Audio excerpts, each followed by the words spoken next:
All right. Call hello Yahweh, Bashem Yahushai, Bashem Rakakadas. Double honors to the elders and apostles of Great Millstone who rule well. I am not a member of Great Millstone, yet I've entered into their labors. Peace, mercy, and blessing to the sincere brothers and sisters doing this wherever you are, whatever your lot may be. I watched the rest of this video. I did a video on this 2 days, but 2 days ago or a day ago, I don't remember. However, I came back to it and I didn't see the ending, so I want to do a part 2 to this. Although I am a little strapped for time, I got to head in here into this plantation. I wanted to do this because there was something else that I saw that kind of fired me up in the spirit in a good way. So I was like, you know what? Strike while the iron's hot. So when we going to get these precepts, and I'll try to make it quick, but then again, I ain't, you know, if the spirit pushes me to keep going, I'm going to keep going. To hell with it.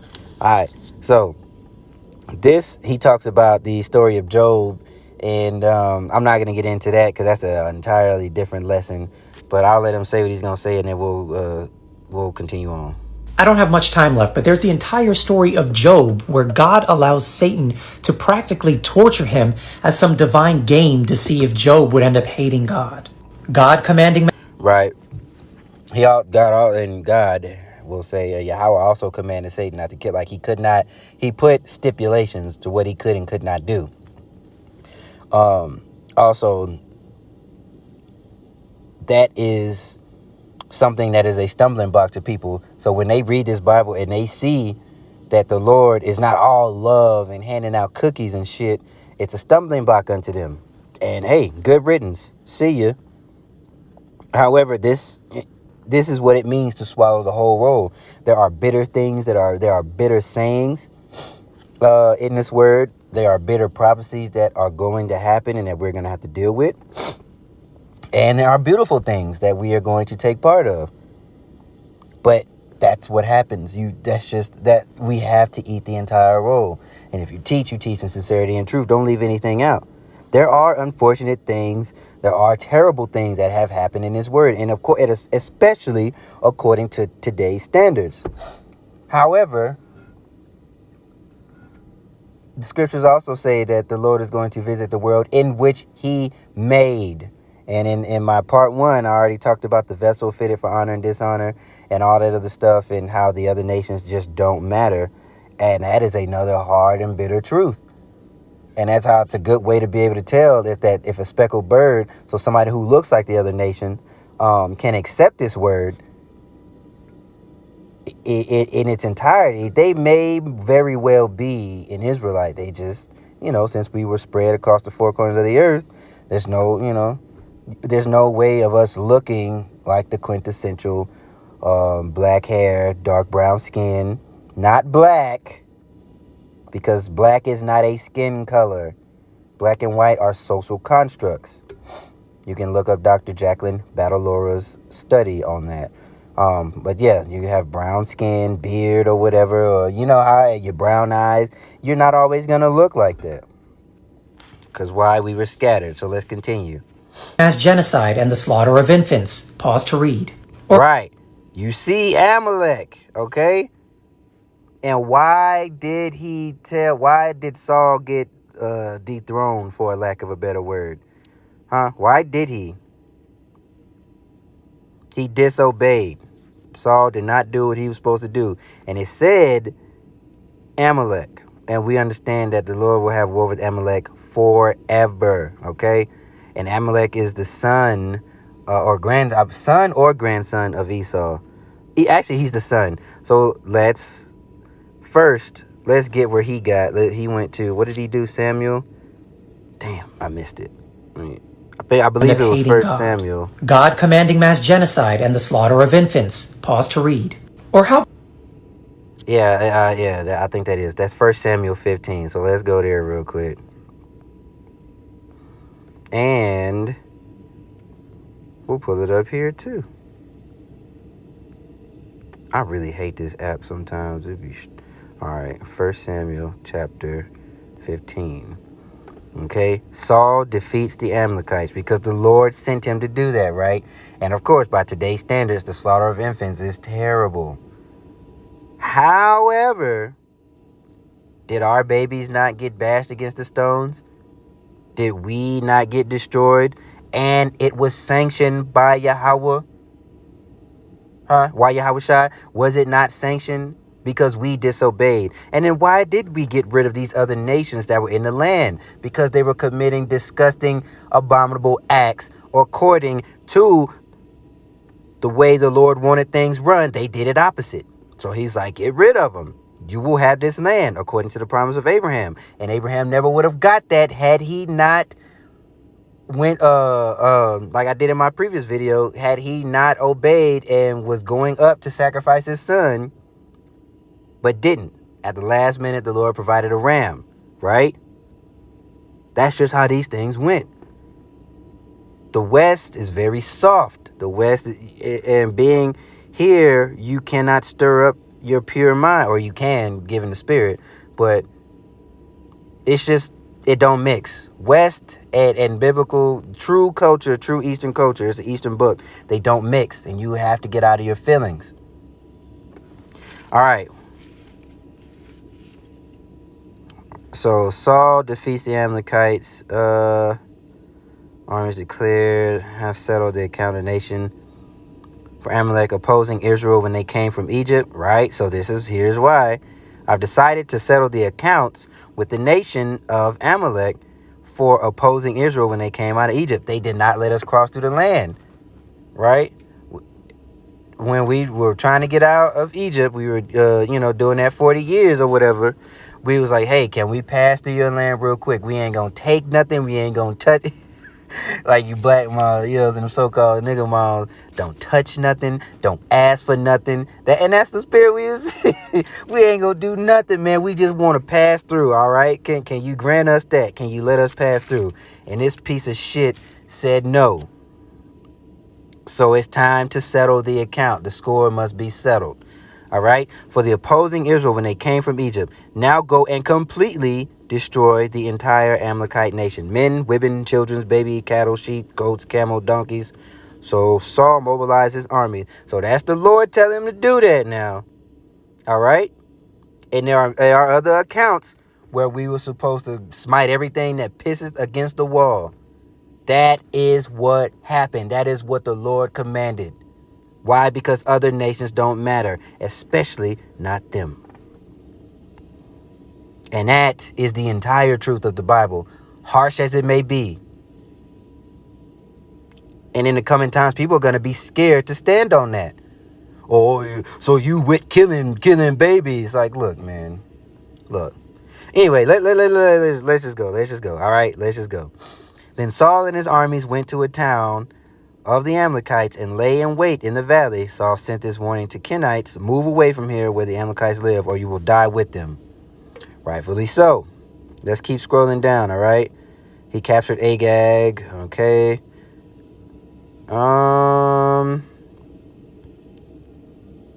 He captured Agag, the king, but completely destroyed everyone else. So the Lord told him to kill everybody. Goats, people, camel, sheep, all that. Because Lord knows what they was doing. But, okay. Let's see. Agag's life kept the sheep. Oh, and then he kept the best of the sheep and the goats and the cattle and the fat calves. So this is why Saul got rejected. Okay. So we'll scroll on. And that's when it came for David to be anointed. All right. So let's go.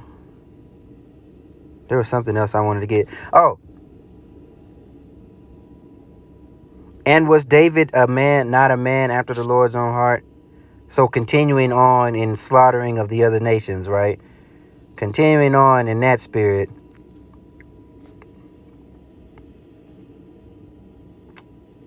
(13) And we know King David, he could not build the temple because he had blood on his hand, but that did not make him unrighteous. It was just, the Lord was like, I don't want to, according to, the way I have things set up, you can't build the temple because of the blood on your hands. I commanded you to do these things, so I will pass it to your son.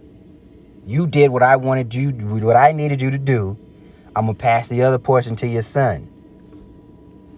And that's a beautiful legacy. All right, cool. Let my son take it. Who is Yahushai? Making another appearance. All right. So the point I wanted to get, let me see. And Samuel, let's read verse 13. And Samuel said to Saul, thou hast done foolishly, right? Okay.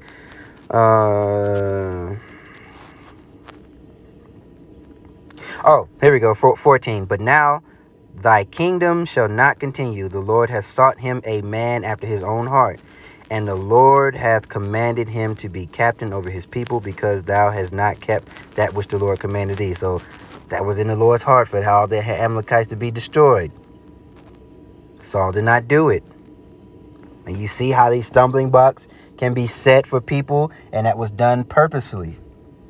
Why? Because according to, I guess, against an unpopular belief, when Christians say that Lord loves everybody, he doesn't.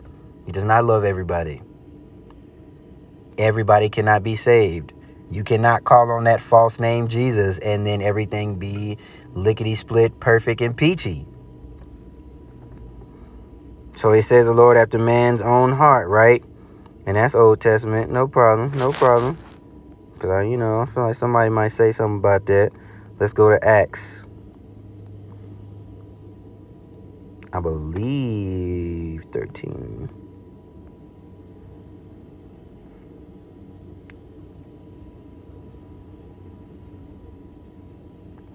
Okay, so this talks about the same thing, all right? And when I'm going to go straight to the point, 22.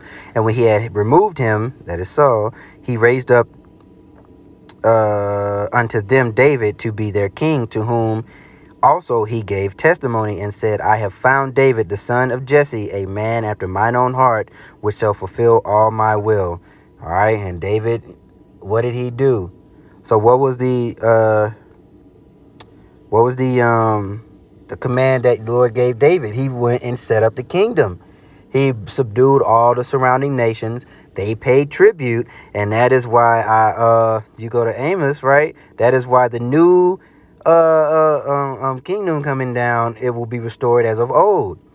In that day, this is Amos 9 and 11. In that day, I will raise up the tabernacle of David that is fallen and close up the breaches thereof. What are the breaches? After David died and Solomon took over, there was 40 years of peace.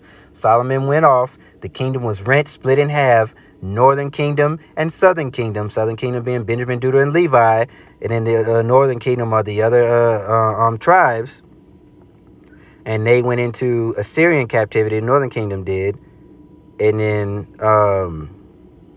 southern kingdom went into Babylon. And from that point, we never went back in. We never united all together as a kingdom up until the times that are coming right now. And that is the breaches being closed up. The tabernacle of David being set up. So you have Yahweh, you have Yahushai, you have David, you have the 12 disciples, the 144,000. That is the governing body. That is the order that is going to be set up. All right. In that day, I will raise up the tabernacle of David that is fallen and close up the breaches thereof, and I will raise up his ruins and will build it as in the days of old. Now, you can go and read on your own how he had these other nations paying tribute. They were tributaries. They were under the rule of the united, all 12 tribes of Israel, or Yasharallah, under King David. Solomon furthered that for another 40 years, like I said before. Okay? And then why else? And don't forget that, you know what, before I'm kind of jumping around, it got me mad. I want to clear up. I want to make sure that Esau's son is Amalek, right?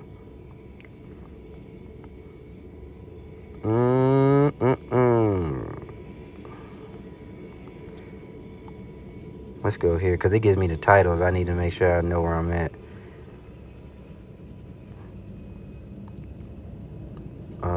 No, that's not it. Boom. Okay, yes. All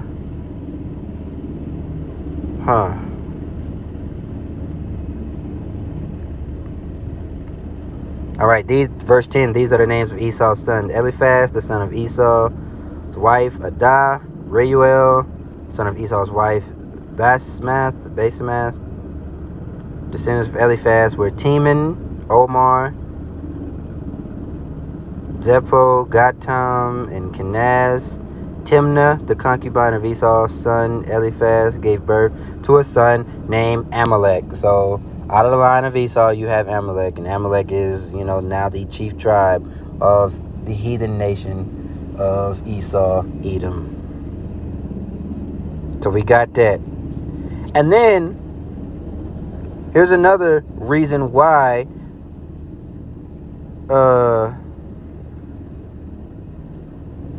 let's get war with Amalek forever. I want to get that because I said that as well.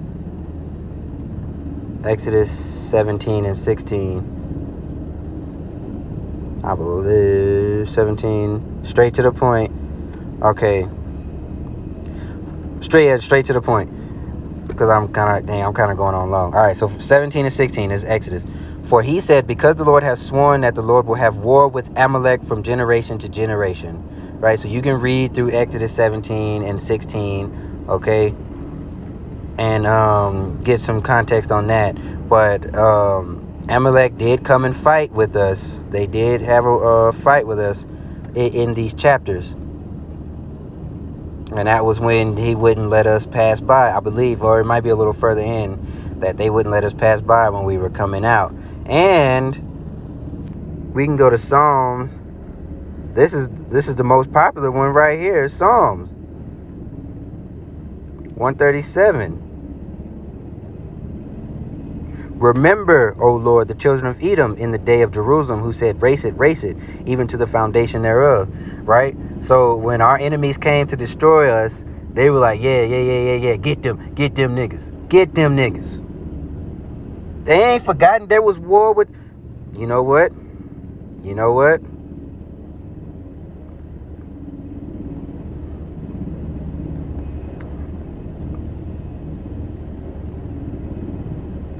Here's why. That's the way the Lord set up to tell the story. When Adam gave birth to his sons, good and evil were birthed into the world. Evil being Cain, good being Abel. Abel was slew by Cain. Cain gave up a crappy sacrifice, which is, an indication of the oral priesthood being set up. This was before it was written down on stone in the time of Moses.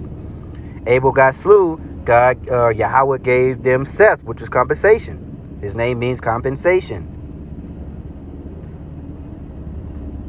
Verse 23, and the Lord said unto her, go back. Okay, Isaac entreated the Lord for his wife. This is 21, because she was barren, and the Lord was entreated, and Rebekah, his wife, conceived, and the children struggled together within her. So from the very time they were made flesh in her womb, they struggled together. Who were these people? And who were going to be their descendants? Right?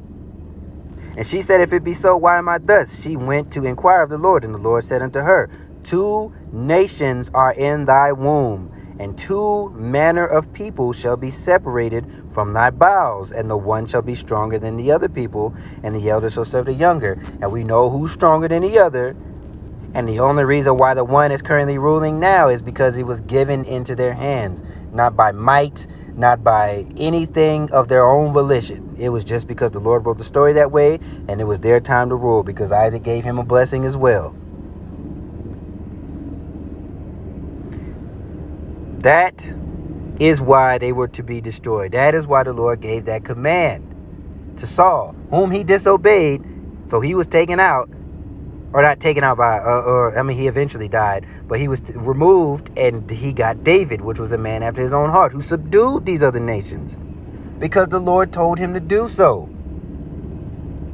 Why? Yahweh is a man of war, and he was making good the promise he gave unto Abraham, passing on down to Isaac, passing on down to Jacob, who were the progenitor of the 12 tribes, chiefly the tribe of Judah, which David was from.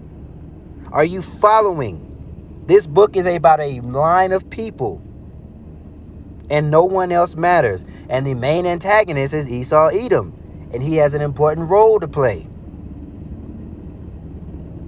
So people need to understand, well, they won't, but they need to understand the true narrative of the Bible, because if you read it with your Christian goggles, you get caught up, you get offended, you get soft. you get you get stumbled, you trip, you fall, you cry, you go into witchcraft, you turn to Buddhism, you turn to all this other shit. And that's fine, good riddance. All right? So I think, but wait a minute. We're going to close off right here.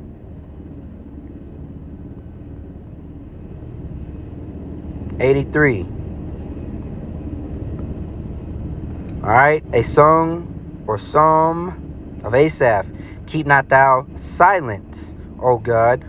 Hold not thy peace, and be not still, O God. For lo, thine enemies make a tumult, and they that hate thee have lifted up the head. They have taken crafty counsel against thy people, and consulted against thy hidden ones. They have said, come, let us cut them off from being a nation, that the name of Israel may be no more in remembrance. For they have consulted together with one consent. That's a conspiracy. And they are confederate against thee. The Tabernacles of Edom, they are the first on the list.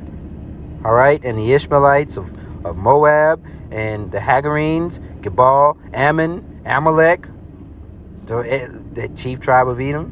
It says the Tabernacles of Edom, and then you list Amalek specifically. They're listed twice. Everything has a natural enemy, even people. So I hope this was edifying, and understand the true narrative of the Bible. This is, these are Eastern men with grit, right? Manly men, true men, what they would call toxic masculinity in this time. All right. And this is the type of spirit and order that is going to be restored very shortly. So, again, I hope that you were edified, and I wanted to stick to a certain topic, but it kind of got away from me. Hey, that's the spirit. I still pray, that these precepts hit home for you. They hit you right in the heart. They permeate and stir up your pure mind as well. So, shalom.